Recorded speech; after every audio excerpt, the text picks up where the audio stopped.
ప్రభునందు ప్రియమైన ఈ ప్రత్యేకమైన సమయమందు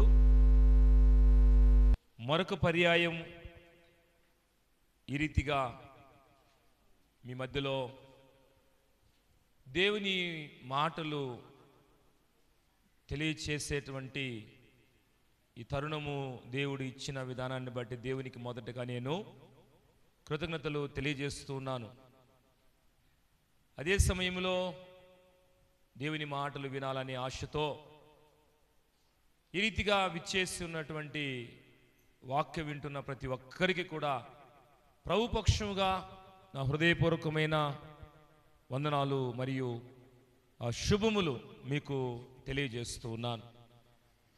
క్రీస్తునందు ప్రియ దేవుని జనాంగమా, వాక్యం వింటున్న ప్రజలారా, ఈ చదువుకున్నటువంటి వాక్య భాగము మనం గమనించినప్పుడు దేవదేవుడు తన ప్రజలను నడిపించడానికి, వారిని క్రమపరచటానికి కాపరులను ఏర్పాటు చేశాడు. అందులో భాగంగా ప్రవక్తలుగా వారి పనిని కొనసాగించారు. ఈరోజు సంఘమును నడిపిస్తున్నటువంటి కాపరిగా ఉన్నటువంటి ప్రతి ఒక్కరు కూడా వారు ఆలోచన చేసేది ఏంటంటే, ఎవరు కూడా నశించకూడదు. బైబిల్లో ఉంటుంది కదా, నశించిన దానిని వెదకి రక్షించటానికి మనుష్య కుమారుడు లోకమునకు వచ్చెను. ఒక్కరు కూడా నశించకూడదు. నశించడం అంటే ఈ లోకంలో మనం జీవిస్తూ ఉన్నప్పుడు నిత్య రాజ్యం గురించి, నిత్య నరకాన్ని గురించి తెలియచేయబడుతున్నటువంటి మాటలు వింటూ ఉన్నాం. ఎవరు నిత్య నరకంలో ఉండకూడదు, నరకాగ్నిలో ఎవరు ఉండకూడదు, నిత్య రాజ్యంలోకి వెళ్ళాలి. ప్రభు అందుకని తన విలువైన ప్రాణం ఇచ్చాడు. తన విలువైనటువంటి ఆ ప్రాణాన్ని మానవాళి అందరి కోసం అర్పించాడు. కాబట్టి మనము ఈ చదువుకున్న భాగములో ఒక మాట గమనించినట్లయితే 23వ అధ్యాయం 4వ వచనంలో మరి చివరి 2వ లైన్లో, వాటిలో ఒక్కటైనను తప్పిపోకుండాను మీరు నా గొర్రెలను మేపెదురు, ఇదే యెహోవా వాక్కు. కాపరిగా ఉన్నటువంటి వ్యక్తి సంఘాన్ని నడిపించాలి, క్రమపరచాలి, ఆలోచింపచేయాలి. వారు ఆత్మీయంగా ఎలా బలపరచబడాలో, ఎప్పుడు బలపరచబడతారో తెలియచేయాలి. ఈరోజు ఎందుకు ఇలాగ మనం కూర్చున్నామంటే, కొన్ని విషయాలు గ్రహించడానికి, మనం కొన్ని విషయాలు తెలియకుండా పొందబోతున్న నష్టం, దాన్ని పొందకూడదనే ఉద్దేశంతో ఇలా సమకూడి, లేకపోతే ఈ రీతిగా వాక్యాన్ని మనము వింటూ ఉన్నాం. అందుకనే ప్రభు యొక్క ఆశ కూడా ఏంటంటే, ఒక్క వ్యక్తి కూడా తప్పిపోకూడదు, ఒక్క వ్యక్తి కూడా నశించకూడదు అని ఎంతగానో మనలను ప్రేమిస్తూ, ఈ ప్రత్యేకమైన సమయంలో కూడా ప్రభు మనలను ప్రేమిస్తూ హెచ్చరిస్తూ ఉన్నాడు. ఒక వ్యక్తిగా ఒక్కొక్కరు కొన్ని విషయాల్లో తప్పిపోతూ ఉంటారు. బైబిల్లో కొన్ని ఉన్నాయి. సందర్భాలను మనము జ్ఞాపకం చేసుకుందాం. మరి కొంతమంది ఏమనుకుంటారంటే, మేము అన్నిట్లో కూడా ఖచ్చితంగా ఉన్నాం, కరెక్ట్గా ఉన్నాం, 100కు 100% అని తలంచే వాళ్ళు లేకపోలేదు, గర్వపడేవి లేకపోలేదు. కానీ మనము ఈ జీవితము ముగిసేంత వరకు అనేక విషయాలు తెలుసుకోవాలి, అనేక విషయాలు నేర్చుకోవాలి, అనేక విషయాల్లో వాక్యానుసారంగా క్రమపరచబడాలి. ముగింపు వచ్చేటప్పటికి మనకు తెలిసంటూ ఏది కూడా దేవునికి వేరైనటువంటి ఆ క్రియలు మనలో ఏవి కూడా ఉండకూడదు. ముగింపు ఎప్పుడో ఎవరికి కూడా తెలియదు. ఒక వ్యక్తి చనిపోయాడు అంటే, చనిపోయిందంటే, అయ్యో పాపం మాకు తెలుసు, వాళ్ళు మేము నిన్ననే మాట్లాడాము, లేకపోతే మాకు చాలా పరిచయం, చాలా మంచివాళ్ళు అనే ఆ మాటలు వింటూ ఉంటాం. మంచిదే, సానుభూతి మంచిదే. కానీ ప్రభునందు పిల్లారా, ప్రభు కూడా మన పట్ల ఎంతో సానుభూతి చూపిస్తూ ఉన్నాడు. నిత్యనరకాగ్నిలోకి వెళ్ళిన తర్వాత ఆ బాధను ఎవరు కూడా తట్టుకోలేరు. అందులోకి వెళ్లకుండా ఉండడం కోసమే ఎప్పటికప్పుడు దేవుని మాటలు మనకు అందించబడుతున్నాయి. కాబట్టి ఒక్కరైనను పోతే పోనీలే కాదు. అందుకనే లూకాసు వార్తలో కూడా ఉంది కదా, ఒక వ్యక్తికి 100 గొర్రెలు ఉన్నాయి, ఒక్కటి తప్పిపోయింది. ఆ ఒక్కదాని కోసం ఆ కాపరి వెతికాడు, దొరికేంత వరకు వెతికాడు. ఈరోజు ప్రభు కూడా మనల్ని ప్రేమిస్తూ ఉన్నాడు. ఒక్క వ్యక్తి కూడా నశించకూడదని ఈరోజు వరకు కూడా మనల్ని ప్రేమిస్తూ ఎంతగానో వాక్యం ద్వారా హెచ్చరిస్తూ ఉన్నాడు. కాబట్టి మనము ఏ విషయాల్లో తప్పిపోతూ ఉన్నాం సహజంగా. ఒకవేళ నేను మంచిగానే ఉన్నానంటే మంచి సంతోషం. ముందున్న దినాల్లో ఎక్కడ కూడా తప్పిపోకుండా మన జీవితాలను కాపాడుకుందాం వాక్యాన్ని బట్టి. లేదు, వాక్యం వినేటప్పుడు ఈ విషయాల్లో నేను తప్పిపోయినాను అంటే సరి చేసుకోవడానికి అవకాశం ఉంది. మొదటిగా మనం చూద్దాం ఒక సందర్భాన్ని. బైబిల్ గ్రంథంలో మొదటి రాజులు గ్రంథము 15వ అధ్యాయము 4వ వచనంలో మనం గమనించినప్పుడు, రాజుల గ్రంథము మొదటి అధ్యాయము మొదటి రాజుల గ్రంథము 15వ అధ్యాయము 4వ వచనాన్ని మనం చదివినప్పుడు ఈ మాట రీతిగా తెలియచేయబడుతుంది. గమనిద్దాం. దావీదు హిత్తీయుడైన ఊరియా సంగతి యందు తప్ప తన జీవిత దినములన్నీ, ఇక్కడి నుంచి బాగా గమనించాలి, యెహోవా దృష్టికి, ఎవరి దృష్టికి? దేవుని దృష్టికి. దేవుని దృష్టికి, యెహోవా దృష్టికి యథార్థముగా నడుచుకొనుచు యెహోవా అతనికిచ్చిన ఆజ్ఞలలో దేని విషయమందును ఎలా ఉన్నాడు? తప్పిపోకుండెను.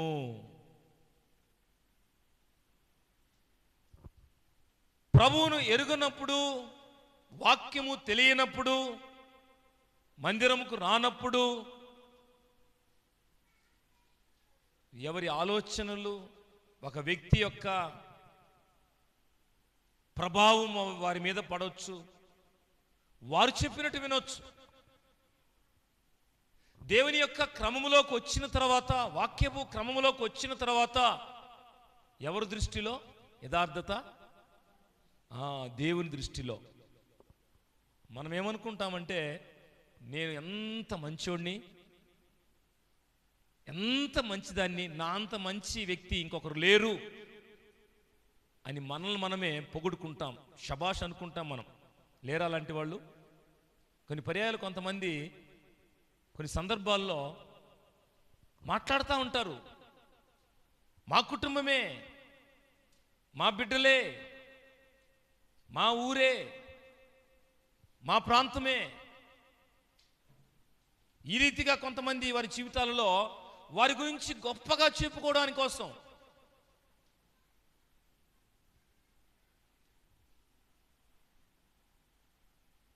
కొంతమంది మైక్ ఇచ్చారంటే ఇంకొంచెము ఆ మాటలు ఎక్కువగా వెళ్తాయి.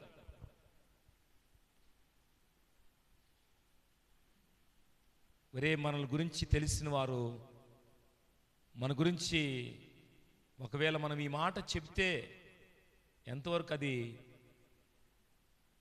కరెక్టు అనేది కూడా కొంతమంది గమనించారు. భక్తుడైన దావీదు దేవుని దృష్టికి యథార్థముగా నడుచుకుంటూ ఉన్నాడు, తప్పిపోకుండెను. ఈరోజు మనము యథార్థత విషయంలో దేవుని వాక్యము మనకు ఒక ప్రామాణికం. ఆయన చేశాడు, ఆమె చేసింది, ఆమె చెప్పింది, ఈయన చెప్పాడు వాళ్ళు వీళ్ళు కాదు. దేవుని వాక్యము నాతో మాట్లాడినటువంటి మాటను బట్టి నా జీవితాన్ని నేను యథార్థమైనటువంటి మార్గములో నడుపుకుంటాను. ఈ ఆలోచన చాలా ప్రాముఖ్యం ప్రభునందు పిల్లారా.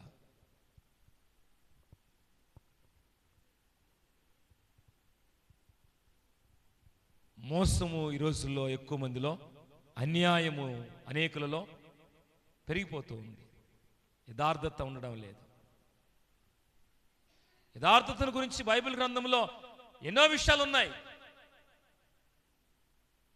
శ్రమలలో యథార్థతను విడిచిపెట్టలేదు భక్తుడైన యోబు. భార్య ఏమన్నది? ఇంకనూ నీవు యథార్థతను వదలకుంటావా శ్రమలలో? ఈరోజు శ్రమ వచ్చినప్పుడు కొంతమంది ఏం చేస్తారు? ఏం దేవుడు, ఏం ప్రార్థన, ఏం మందిరం, ఏం చర్చి, ఏం పాస్టర్, ఏం సభలు. ఇంకను అంటే ఇంత జరిగినా. కొన్నిసార్లు కొంతమంది జీవితంలో క్రమంగా ఉన్నందుకు, మంచిగా జీవిస్తున్నందుకు నిందలు, అవమానాలు, శ్రమలు, ఇబ్బందులు, శారీరకంగా కూడా కొన్ని సమస్యలు వచ్చినా, కొన్ని పర్యాయాలు మన సొంతగా భావించేవారు మనలను అనేక రకాలుగా అవమానించే మాటలు మాట్లాడినా, హేళనతో కూడిన మాటలు మాట్లాడినా, నేను నా దేవుని దృష్టిలో, నా దేవుడు సమస్తము చూస్తున్న దేవుడు కనుక కంటిని నిర్మించినవాడు కానకుండా ఉండునా, చెవిని నిర్మించినవాడు వినకుండా ఉండునని వాక్యం ద్వారా నన్ను నిర్మించి కలుగు చేసిన వాడు నన్ను చూస్తూ ఉన్నాడు. నా స్థితిగతులన్నింటినీ కూడా ఆయన గమనిస్తూ ఉన్నాడు. నేను ఆయన దృష్టికి యథార్థతను కలిగి ఉండాలి. తల్లి చూస్తుంది, తండ్రి చూస్తాడు, సంఘ పెద్ద చూస్తాడు, మరి యవనస్తులు నాకంటే వారు పెద్దవాళ్ళు, వీళ్ళు చూస్తారు, వాళ్ళు చూస్తారు కాదు, కానీ నా దేవుడు నన్ను చూస్తున్నాడు. నేను ఆయన దృష్టికి యథార్థంగా ఉండాలి. యథార్థతలో మొదటిది తప్పిపోకూడదు. కొంచెంలో కావచ్చు, ఇంకొంచెంలో కావచ్చు. కొన్నిసార్లు కొంతమందికి ఏదైనా పని చెప్పి ఒక 10 రూపాయలు ఇచ్చారనుకోండి, ఆ 10 రూపాయల్లో ఒక 8 రూపాయలు ఖర్చు అయినాయి, తిరిగి నమ్మకంగా తీసుకొచ్చి ఆ 2 రూపాయలు చేతికి ఇచ్చేస్తారు. కొంతమంది ఏం చేస్తారు? అది తండ్రి కావచ్చు, తల్లి కావచ్చు, బయట వాళ్ళు కావచ్చు, ఎవరైనా కావచ్చు. ఇప్పుడు ఆడండి సార్, రూపాయలు దొరక్క 2 చాక్లెట్లు ఇచ్చేస్తున్నారు అనేవాళ్ళు ఉన్నారు. రూపాయికి ఒక షాంపూ ఇచ్చేస్తారు, రూపాయి షాంపూ. ఉన్నాయి కదా రూపాయికి షాంపులు, ఉన్నాయా లేవా? ఉన్నాయిగా. 10 రూపాయలు కూడా ఉన్నాయంటరా. కాదు ప్రభునందులారా, నేను ఎందుకు చెబుతున్నానంటే యథార్థత ప్రతి విషయంలో. ఒక వ్యక్తి నిన్ను నమ్మి ఒక పని అప్పగిచ్చినప్పుడు ఆ పని పట్ల నువ్వు యథార్థత కలిగి ఉండాలి. అందుకనే నేను కాపరులను నియమిస్తున్నాను, వారు తప్పిపోకుండా ఉండినట్లుగా వారి ఎదుట నీవు యథార్థంగా జీవించు అన్నాడు ప్రవక్తలకు ప్రభు తెలియచేసిన మాట. ఈరోజు చాలా మంది యథార్థతలో తప్పిపోతూ ఉన్నారు. యథార్థతలో తప్పిపోయినటువంటి వారు వారి జీవితాల్లో నరకాన్ని తప్పించుకునే పరిస్థితి ఉండదు. జాగ్రత్త ప్రభువులారా. ఎందుకంటే దేవుని దృష్టిలోకి వచ్చేస్తున్నాం మనం. కాబట్టి మొదటి మాట ఏంటంటే, అయ్యా నేను వారి మీద కాపర్లను ఏర్పాటు చేస్తున్నాను, వారిలో ఒక్కడైనను తప్పిపోకుండా ఉన్నట్లుగా వారిని మీరు బలపరచండి, క్రమపరచండి, నడిపించండి, సరిచేయండి, హెచ్చరించండి. ఒక్కటైనను తప్పిపోకూడదు. ఈరోజు మనము యథార్థతలో తప్పిపోకుండా యథార్థతను కలిగి కొనసాగాలి, జీవించాలి. మొదటి మాట. రెండవ మాట మనం చూద్దాం. ప్రభువులందు పిల్లారా, తప్పిపోకూడదు ఎందులో అంటే యథార్థంగా నడుచుకున్నట్లో మనం తప్పిపోకూడదు. యాకోబు పత్రికలో 3వ అధ్యాయము 2వ వచనంలో వ్రాయబడుతున్నటువంటి మాట మనం గమనిద్దాం. యాకోబు పత్రిక 3వ అధ్యాయము 2వ వచనాన్ని చూద్దాం. వ్రాయబడుతున్న మాటను గమనిద్దాం. 3వ అధ్యాయం 2వ వచనం. అనేక విషయములలో మనమందరము కొన్నిసార్లు కొంతమంది ఏమనుకుంటారు, ఎవరయ్యా తప్పేది, మేమెక్కడ తప్పినాం, వస్తున్న ప్రార్థనకి రాకపోతే ఆయన ఊరుకుంటాడా, ఏడ కనిపించిన అడుగుతూ ఉంటాడు కదా, వస్తలేదా ప్రార్థనకి. మనం అనేక విషయంలో తప్పిపోవచ్చున్నాము. ఎవడైనను మాట యందు తప్పని ఎడలా అటివాడు లోపము లేని వాడై తన సర్వ శరీరమును స్వాధీనపరుచుకొన శక్తి గలవాడగును. దేని యందు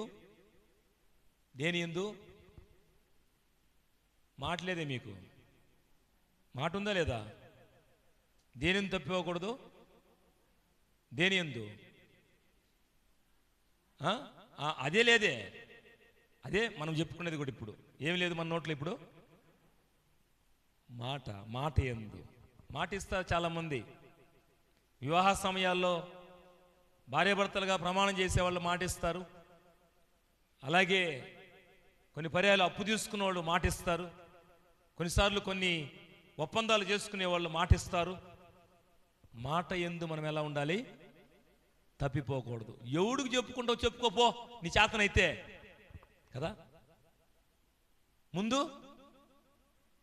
ఈ చేతులు కాదు, ముందు మాత్రం ఈ చేతులు కాదు, అవసరం తిరిగిపోయిన తర్వాత నువ్వు ఎవరికి చెప్పుకుంటూ చెప్పుకోపో.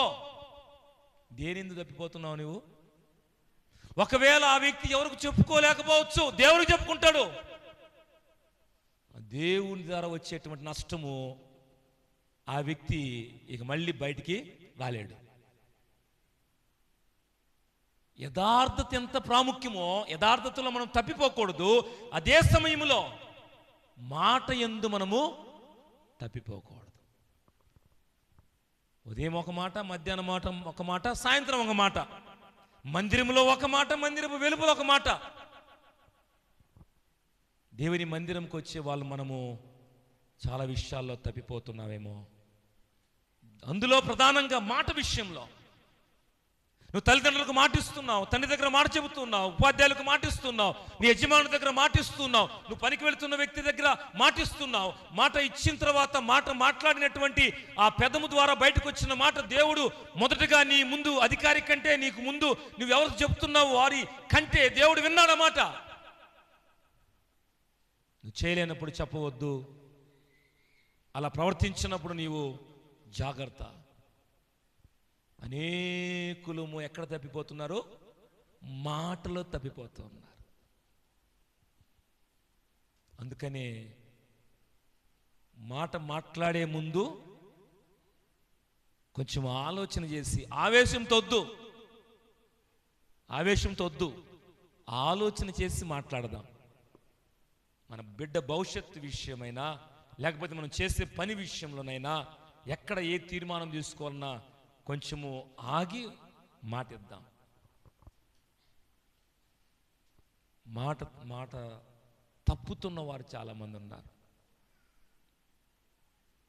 మేము మాట తప్పామనే మనస్సాక్షి చాలా మందికి లేదు. ఎవడు తప్పడం లేదు మాట.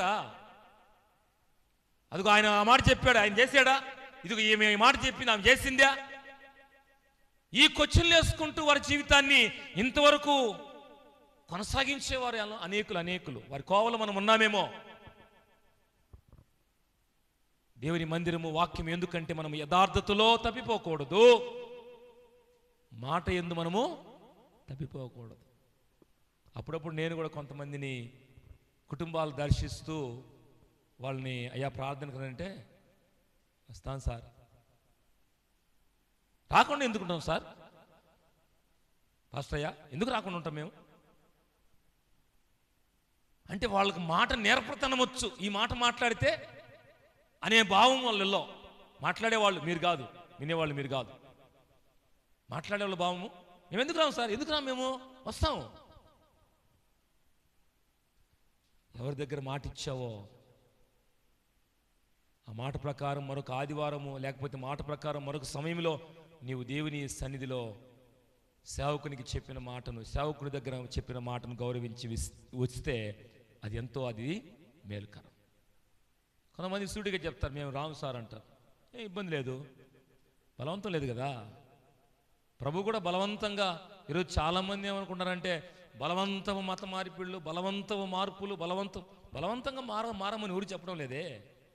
యేసే మీద నమ్మకం ఉంటే, పరలోకం మీద నమ్మకం ఉంటే, నేను చచ్చిపోతే పరలోకానికి వెళ్ళాలని నీకు ఆశ ఉంటే ప్రభు నమ్ము, అంతే. నమ్మిన తర్వాత మాత్రము యథార్థతను కలిగి ఉండి, నమ్మిన తర్వాత మాత్రము మాట తప్పకుండా నీ జీవితాన్ని కొనసాగించుకో. బలవంతం లేదు. ఈరోజు ఎందుకు అనేక ప్రాంతాల్లో సువార్త, దేవుని మాటలు ప్రకటిస్తబడుతుంది జరుగుతుందంటే, ఒకవేళ తెలియకపోతే అయ్యా మాకు ఎవడు చెప్పలేదయ్యా, అందుకని మేము నిన్ను నమ్మలేదు అంటారు. మనకే ఎంత తెలివి ఉంటే, మనకి ఎంత తెలివి ఉంటే, సర్వాధికారి సృష్టికర్త ఆయనకెంత అనంత జ్ఞాని ఆయన. అందుకనే ఎక్కడ కూడా సువార్త ప్రకటించబడకుండా ఉండకూడదు. ప్రతి ప్రాంతంలో పంచాలి, సువార్త వెదజల్లాలి. అందుకని కొన్ని సమయాల్లో, కొన్ని ప్రాంతాల్లో సువార్త అందని ప్రాంతాల్లో వారు కరుడుగట్టిన వారైన సేవకులు చచ్చిపోవడానికైనా వెళుతూ సువార్త ప్రకటిస్తూ బతికితే బయటకు వస్తున్నారు, లేకపోతే చచ్చిపోతున్నారు. కానీ ప్రకటించి చనిపోతున్నారు. మాట యందు మనము తప్పిపోకూడదు. ఒకటి, యథార్థతలో తప్పిపోకూడదు. రెండు, మాట యందు తప్పిపోకూడదు. ఏదో ఆవేశంతో మాట ఇచ్చేస్తారు కొంతమంది. తల్లిదండ్రులకు మాట ఇస్తారు, కొంతమంది పిల్లలకు మాట ఇస్తారు. నువ్వు పాస్ అయితే దీసిస్తాను అంటారు. మాట ఇచ్చావు నువ్వు, నా కూతురే కదా, నా కొడుకే కదా, అర్థం చేసుకుంటాను, మాట ఇవ్వద్దు. నేనైతే చెప్పను అయ్యా, నేను చెప్పను. నువ్వు పాస్ అయిన తర్వాత నా స్తోమతను బట్టి నీకు ఏమి ఇవ్వాలో, ఎలా అక్కడ చదివించాలో, ఎక్కడ చేర్చాలో ఓకే నేను ప్రయాసపడతాను. ఇదిగో లేదు నిన్ను తీసుకుపోయి అక్కడెక్కడో జరిపిస్తాను, ఇదిగో అవి తీసిస్తానని చెప్పి మాట ఇవ్వద్దు దయచేసి. ఇంకా అవసరమైతే చెప్పిన దానికి, అనుకున్న దానికంటే ఎక్కువగానే ఇవ్వడానికి ప్రయత్నం చేద్దాం. కాబట్టి మాట యందు మనము తప్పిపోకూడదు. మాట ప్రభు దగ్గర ఇస్తాం. చాలామంది బాప్తిసం తీసుకున్నప్పుడు ప్రతి ఆదివారము దేవుని మందిరంలో కనబడతామని. మొన్న ఒక వ్యక్తిని అడిగా నేను, అయ్యా బాప్తిసం తీసుకున్నప్పుడు ఈ మాట చెప్పావు కదా, సమాధానం లేదు. కారణం ఏమో తెలియదు. అందుకనే కొంతమంది బాప్తిసం ఇవ్వమంటే వెంటనే నేను ఇవ్వను. పరీక్షించి కొన్ని వాక్యాలు చెప్పి ఇవ్వడానికి ఇష్టపడతాను.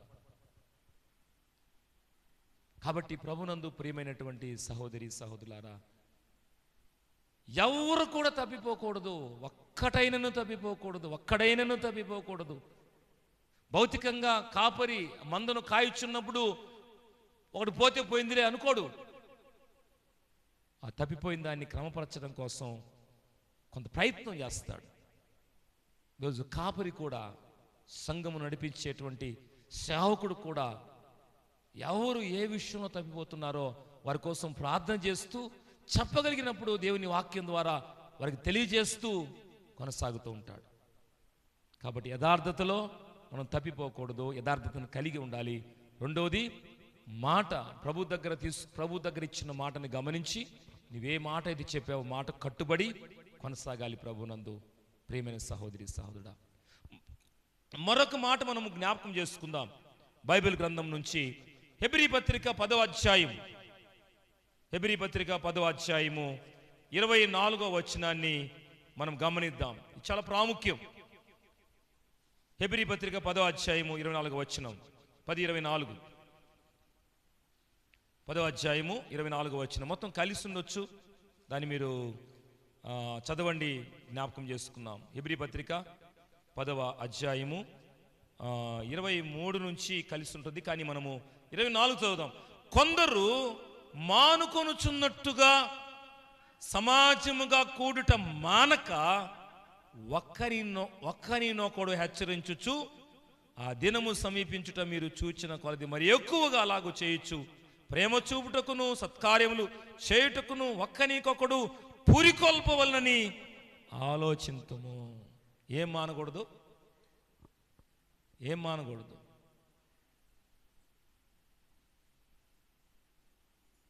పూర్వ దినాల్లో సమాజ మందిరాలు ఉండేవి.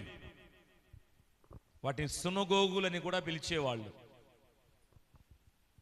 ఈరోజు మనం ఇక్కడ ఎందుకు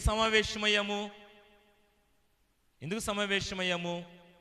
దేవుని వాక్యము వినడానికి.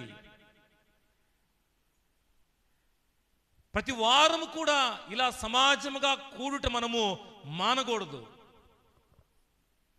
చాలామంది ఏం చేస్తున్నారు? మానవలసినవి మానడం లేదు. కొంతమంది మానవలసినవి మానడం లేదు.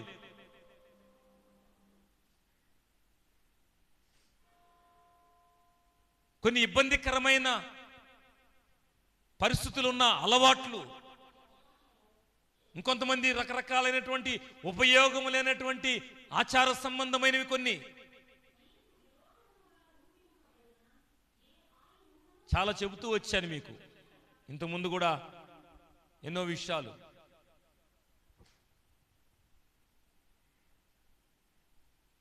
బ్రతికి ఉన్నప్పుడు ఒక వ్యక్తి మంచంలో ఉన్నప్పుడు ఆ వ్యక్తికి కనీసం మంచినీళ్లు పోయరు. చనిపోయిన తర్వాత పాలు పోస్తారు. పాలు ఎక్కడికి పోతాయో తెలుసు. కానీ బ్రతికి ఉన్నప్పుడు ప్రేమతో ఒక ముద్ద అన్నం పెట్టి, లేకపోతే నీవు ఇవ్వగలిగిన మంచినీళ్ళు ఇస్తే అది మంచి ఉపయోగం.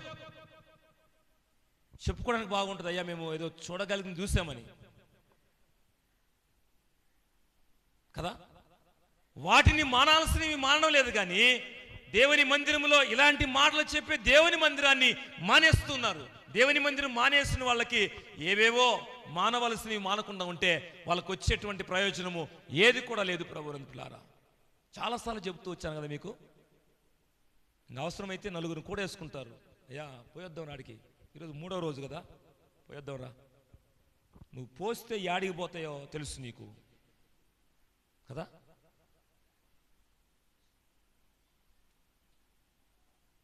మాకు తెలియదు అన్నట్టుగా ఉన్నారు మీరు. ఎక్కడ పోతాయి పోస్తే?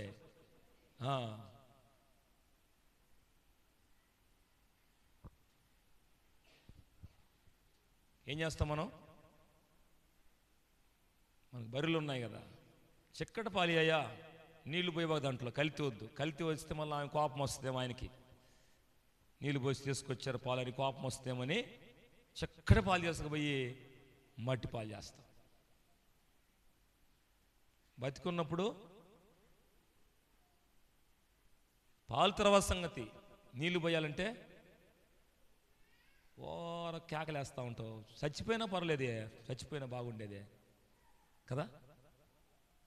అల్లమట్టించి కొంతమంది వేదన పడి కేకలేసి కృంగిపోయి, ఏ కొలతకు ఆ కొలతే వరస అన్నమాట.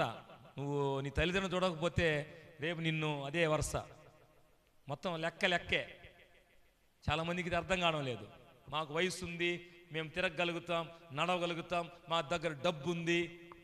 కొంతమంది దగ్గర డబ్బు అన్నీ ఉంటాయి, కానీ వాళ్ళకి పరిస్థితులు అనుకూలం ఉండవు. జాగ్రత్త ప్రభువునందు పిల్లారా. అందుకని ఇవ్వబడిన ఆరోగ్యం ఉండగానే మనము మన తల్లిదండ్రులను ప్రేమించాలి, ఆ ప్రేమను మన పిల్లలకు నేర్పించాలి. ఇవన్నీ కూడా బైబిల్ గ్రంథం మనకు చాలా తేటగా తెలియచేస్తుంది. ఎందుకు తప్పిపోకూడదు? మనం దేవుని మందిరమునకు సమాజంగా రావడము మానుకోకూడదు. మన ఈ మాట అన్నే పాస్టర్ నన్ను ఎందుకు వస్తానయ్యా, నాకు ఆ చర్చిని అడిగి పోతానే, ఇంకో చర్చికి పోతే పో, ఇబ్బంది లేదు. కానీ పగ అట్టే పెట్టుకోండి. బాకు పగ పెట్టుకున్నాడు పరలోక రాజ్యం ఉండడు. పగ ప్రతీకారాలు పరలోక రాజ్యాన్ని తీసుకొని పోవు. ఈ చర్చి కాదు, ఈ చర్చి బాగలేదులే, ఆ చర్చి భలే ఉంది, ఆడికి పోతున్నానని చెప్పి ఈ పగెట్నే పెట్టుకోబాకు. ఇక్కడ ప్రజలతో నువ్వు సమాధానంగానే ఉండు. సరే నీకు నచ్చలేదు పో, వేరే చర్చికి పోతే, అని దేవుని ప్రభువులో ఉండు. నేను అదే చెప్తాను. కొంతమంది అలాగనరు, మాదే పరలోకానికి పోయే చర్చి అంటారు. మాదే పరలోకానికి పోయే చర్చి. బైబిల్ ఆ మాటలు లేవే. ప్రభులో ఉన్నవాడు పరలోకానికి వెళ్తాడు. మా చర్చి పరలోకానికి పోతున్నది బైబిల్లో లేదు. నువ్వు ప్రభువులో ఉంటే, ప్రభువునందు మృతి నింది మృతిలో ధన్యులు. చనిపోయే ముందు నిమిషంలో ఆ దొంగ దేవుని రాజ్యాన్ని అర్థం చేసుకున్నాడు. నీ రాజ్యం నన్ను జ్ఞాపకం చేసుకోమని చెప్పినప్పుడు ప్రభు చెబుతున్న మాట, నిశ్చయముగా ఖచ్చితంగా నాతో పరదేశంలో ఉంటావు నీవు. తెలుసుకున్నాడు వెంటనే ప్రభు రాజ్యాన్ని, గ్రహించగలిగాడు కొద్ది నిమిషాల్లో. వాక్యం వింటున్న ప్రియ సహోదరి సహోదరుడా, ఈ సమాజముగా కూడుట నీవు మానుతున్నావంటే అనేక విషయాలు నీకు తెలియచేయబడుతున్న విషయాలను నీవు దూరం చేసుకుంటున్నావు, లేకపోతే వాటిని మిస్ అవుతున్నావు. తర్వాత నువ్వు భౌతిక సంబంధంగా, లోక సంబంధంగానే జీవిస్తావు. పరలోక రాజ్య విషయాలు తెలియదు. ఒకవేళ చివర తెలుసుకుంటే ఓకే, మంచిదే. తప్పిపోకూడదు నువ్వు అని ప్రభు అవకాశం ఇస్తున్నప్పుడు తప్పిపోకుండా ఉంటే మంచిదే. బాధకరం ఏంటంటే కొంతమంది సమాజంగా కూడుట అంటే మందిరానికి రావడం మానేసిన వాళ్ళు, అస్సలు దేవుని మందిరం అంటే అసలు తెలియనటువంటి వాళ్ళు, పాస్టయ్య ఇక మా అమ్మ చనిపోయింది కదా, నువ్వే కదా భూస్థాపన చేసావు, ఎప్పుడు పెట్టుకుందాం ప్రార్థన?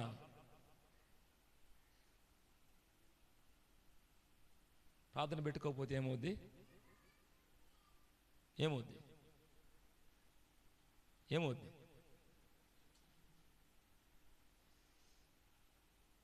చేతులు పెట్టుకోవాలే. పెట్టుకోకపోతే కనబడుతూనే ఉంటుందా? కనబడుతూనే ఉంటాడు ఆయన, తిరుగుతూనే ఉంటారా? దేవునిలో ఉన్న వాళ్ళకి ఈ భయాలు అవసరం లేదు. పెట్టుకో, ప్రార్థన పెట్టుకో. కానీ ఆయన వారి జీవితం ముగించబడింది. తర్వాత మనం ఏం చేస్తాం? వాళ్ళ పేరట బట్టలు, ఇంకా గ్లాసులు, చెంబులు, స్తోమతను బట్టి ప్లేట్లు బాగా మనం ఘనంగా చూసేటట్టుగా ప్లేట్ తీసుకుపోదురా పిలిచి ఇస్తాం. దేనికోసం? పేరు కోసమా? పోయినోళ్ళు వాళ్ళ ఆత్మశాంతి కోసమా? పేరు కోసమా? పేరు కోసమా? పేరు కోసం. వాళ్ళ కోసం ఏం చేయమా? వద్దా? మరి వారి పేరు ఎందుకు వేపిస్తున్నావు దాని మీద? జ్ఞాపకార్థమయ్యా, అది కూడా తెలీదా నీకు? జ్ఞాపకార్థం అది కూడా తెలియక ఎట్ట పాస్టర్ అయ్యావు నువ్వు? నిజం చెప్పండి, వాళ్ళ కోసం పడుతున్నారు ప్రార్థన, ఉన్నోళ్ళ కోసం ప్రార్థన? పోయిన వాళ్ళ పేరట మనం ఏ కార్యాలు చేసినా ఎంత ఖర్చు పెట్టినా అదంతా కూడా వచ్చిన వాళ్ళు, అబ్బా ఏమి ప్లేట్, ఇంత మందంగా ఉంది ఆ ప్లేట్, ఎంత ప్లేట్ ఇచ్చారు. ఆ పోయిన ఆత్మ ఆ ఉంది కదా, ఆయన ఉన్నాడు కదా, ఎన్ని ఇవ్వడాన్ని బట్టి, అబ్బా పెద్ద పెద్ద మందమైన ప్లేట్ ఇచ్చిండమ్మా మీ కొడుకు కింద, అయ్యా ఇంతలా బా పొట్టేళ్ళను కోసి పెట్టినాడు, ఇదిగో పరలోకం రా, ముందు సీట్లు కూర్చుందిరా అన్నాడు ప్రభు. అర్థమైందా? జాగ్రత్త ప్రభు పిల్లారా. ఆ చనిపోయే సమయం లోపల ఆమె ప్రభువును తెలుసుకుని మారు మనస్సు పొంది మంచిగా జీవించి ఈ లోకంలో తన సాక్ష్యాన్ని కాపాడుకుంటే, చనిపోయిన తర్వాత నీ గురించి మంచిగా చెప్పినా చెప్పకపోయినా ప్రభువు దగ్గర సాక్ష్యం ఉంది కాబట్టి ఆ వ్యక్తి ఖచ్చితంగా ఆత్మ పరలోకంలో ఉంటుంది, అంతే, అనుమానం లేదు బైబిల్ ప్రకారం. పోయినోళ్ళ తర్వాత వాళ్ళ కోసం మనం ఏమేమో చేసి కాబట్టే ఆ స్థలం తెలుసుకోవడం కోసమే ఈ స్థలానికి మనం వస్తూ ఉన్నాం, ఇలాగ వాక్యం వింటున్నాం. ఈ యూట్యూబ్ ద్వారానైతేనేమి ఇలాగ వాక్యం ఎందుకంటే తెలుసుకొని వారు తెలుసుకుంటారనే, అంతే. మానొద్దు సమాజంగా కూడడం, మానొద్దు దేవుని మాటలు వినడం, మానొద్దు. ఎగుటు కొంతమందికి ఒక 5 నిమిషాలు ఎక్కువ వెళ్తే కదా, వ్యర్థమైన మాటలు అసలు ఎగుటే ఉండవు. రకరకాలైనటువంటి మసాలాలు ఉంటాయి అప్పుడప్పుడు దాంట్లో కదా, వ్యర్థమైన మాటల్లో. రోడ్ల మీద కూర్చొని, బంకుల ముందు కూర్చొని, లేకపోతే ఇంకెక్కడైనా షాపుల ముందు కూర్చొని, లేకపోతే అరుగుల మీద కూర్చొని, వాటికి బోరు ఉండదు. దేవుని మాటలంటే నీకేమయ్యా బాగా తినొచ్చును, మాకేం ఆకలి అవుతుండే, ఎవరు తిన్నారు? ఇంకా ఆకలితో ఉంటే ఇంకొన్ని ఎక్కువ మాటలు చెప్పాలనిపిస్తుంది, తింటే కూర్చోవాలనిపిస్తుంది. జాగ్రత్త ప్రభుత్వ సమాజముగా కూడుట మానొద్దు, దాంట్లో తప్పిపోవద్దు. అదే ఉంది కదా అన్నమాట. ఏమనుంది ముగించుకుందాం. మూడో విషయం నేను చెప్పను, ముగిస్తాను. ఒకసారి మనము కొందరు మానుకొనుచున్నట్టుగా సమాజముగా కూడుట మానక ఒకరినొకడు హెచ్చరించుచు ఆ దినము సమీపించుట కొలది మీరు చూచిన కొలది మరి ఎక్కువగా అలాగూ చేయొచ్చు. ఒకరికొకరం పురికొల్పుకోవాలి. దేవుని మందిరానికి రావడం తప్పిపోకూడదు, యథార్థంగా నడవడము తప్పిపోకూడదు. రెండవది మాట యందు తప్పిపోకూడదు, దేవుని మందిరంకు రావడము తప్పిపోకూడదు. కొంతమంది తప్పించుకొని తిరుగుతూ ఉంటారు. ఇటు కనిపిస్తే పాస్టర్ వస్తాడు, ప్రార్థనకు రమ్మంటాడని అటు అటు అటు వెళ్ళిపోతూ ఉంటారు కొంతమంది.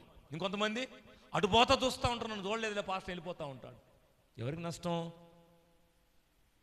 కాబట్టి మనము తప్పిపోకూడదు. ఎప్పుడెప్పుడు వెళ్ళి దేవుని వాక్యం విందామా? మేమెక్కడైనా తప్పిపోయి ఉంటే ఆ మాటలు తెలియచేసే స్థలము దేవుని మందిరం కాబట్టి మేము తప్పిపోకూడదు. 3 విషయాలు జ్ఞాపకం చేసుకుందాం. ఒక చిన్న విషయం జ్ఞాపకం చేసుకుని ముగిచ్చేద్దాం. 3:10 హెబ్రీ పత్రిక ముగిస్తున్నాను నేను, చాలా సమయం కూర్చున్నారు కదా. 3:10 ఒక మాట చదువుదాం. కావున నేను ఆ తరము వారి వలన విసికి వీరెల్లప్పుడూ తమ హృదయాలోచనలలో తప్పిపోవచ్చున్నారు. బైబిల్ మూసేశాను, ఇబ్బంది లేదు. 4వది ఏంటి? 4వది ఎక్కడ? మన హృదయ ఆలోచన ఎదుటి వారికి తెలియకపోవచ్చు, కానీ నిన్ను ప్రేమించి ప్రాణం ఇచ్చిన ప్రభువుకు నీ హృదయ ఆలోచన తెలుసు. అందుకనే హృదయమును తప్పిపోకుండా చూసుకోవాలి. ఇలాగ మనం తప్పిపోకూడదనే దేవుడు సేవకులు ఏర్పాటు చేసి ఇట్లా వాక్యం చెప్పిస్తూ ఉంటాడు. ఇది చాలామందికి ఏమర్థమవుతుంది? వీళ్ళకి ఏం పని లేదా, కాళ్ళు చేతులు బాగుండేవి కదా, అక్కడ పోతున్నారు ఎక్కడికి పోతున్నారు, పని చేసుకుని బతకూడదా అనే మాటలు కూడా మాట్లాడుతున్నారు. జాగ్రత్త ప్రభునందులారా, ఎవరు ఎన్ని అవమానకరమైన హేళనకరమైన మాటలు మాట్లాడినా పర్లేదు, కానీ ఒకరోజు ఎంతగానో వేదన పడే స్థలంలోకి వెళ్లకుండా దాన్ని తప్పించుకోవడం కోసమే, దాన్ని తప్పించుకోవాలి అంటే దేవుని యొక్క వాక్యం మనకు అవసరం. దేవుని సేవకుడు ద్వారా తెలియచేసే మాటలు అవసరం. అందుకనే సేవకుడు ప్రయాసపడతాడు, ప్రయత్నం చేస్తాడు. ఆయన చేయగలిగింది సేవకుడు చేస్తాడు. కాబట్టి ప్రభునందు ప్రియమైన వాక్యము విని ఉన్నటువంటి ప్రియ సహోదరి సహోదరులారా, మనం తప్పిపోకూడదు, యథార్థతలో తప్పిపోకూడదు, మాటల యందు తప్పిపోకూడదు. దేవుని మందిరంకు కూడడం దాన్ని మనము తప్పిపోకూడదు, తప్పకుండా రావాలి. 4వది హృదయ ఆలోచనలు మనుష్యుని వశము, చక్కని ప్రత్యుత్తరం ఇచ్చుట అది యెహోవా వలన కలుగును. మనకి ఎన్నెన్నో ఆలోచనలు వస్తున్నాయి, కానీ దేవునికి అప్పగించినప్పుడు ఏది మనకు మంచిదో ఏది మనకు మేలో అది ఆయన మనకు అనుగ్రహిస్తాడు. కాబట్టి ఈ 4 విషయాలు మనం గుర్తు చేసుకుందాం. మనం తప్పిపోయే వారంగా కాకుండా తప్పించుకుని, దేనిని నరకాన్ని తప్పించుకుని తప్పకుండా ఉండవలసిన స్థలం పరలోకం కనుక ఆ పరలోక రాజ్య వారసులుగా ప్రభు మన సంఘాన్ని, వాక్యం విన్న మనందరినీ ఆ రీతికి నడిపించునుగాక. ఆమేన్. తల ఉంచుదాం, చిన్న ప్రార్థన చేసుకుందాం. తల ఉంచుదాం, చిన్న ప్రార్థన చేద్దాం. సర్వాధికారి మహోన్నతుడా, మీకు స్తోత్రాలు తండ్రి. మీరు కాపరులుగా అనేకులను ఏర్పాటు చేసి తప్పిపోయేవారు తప్పిపోకుండా ఉండడం కోసం మీ మాటలు ప్రకటిస్తూ ఉన్నారు.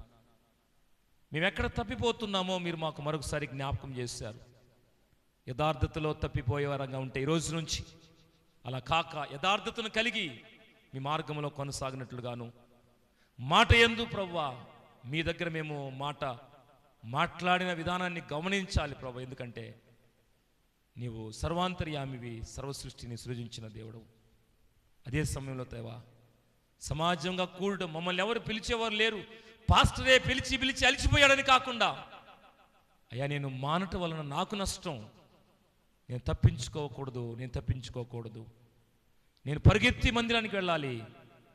ఇంతకాలము దేవుని మందిరాన్ని తప్పించుకొని తిరిగి ఆలోచన చేశాను. అలా కాకుండా నా హృదయ ఆలోచనలు సరిచేసుకునే స్థలము దేవుని మందిరం. లేకపోతే ప్రభువా, దేవుని వాక్యము ప్రకటిస్తున్న సేవకుడు ఆ మాటలు తెలియపరుస్తూ ఉన్నాడు కనుక నేను సేవకుడిగా ఆయన గౌరవించి ప్రభు మాటలు విని నేను ముందుకు సాగుతాను. నిర్ణయంతో సంఘము వాక్యం విన్న ప్రతి బిడ్డ బలపరచబడినట్లుగా కృప చూపమని యేసు నామములో ప్రార్థన అడుగుచున్నాం తండ్రి, ఆమేన్. దేవుని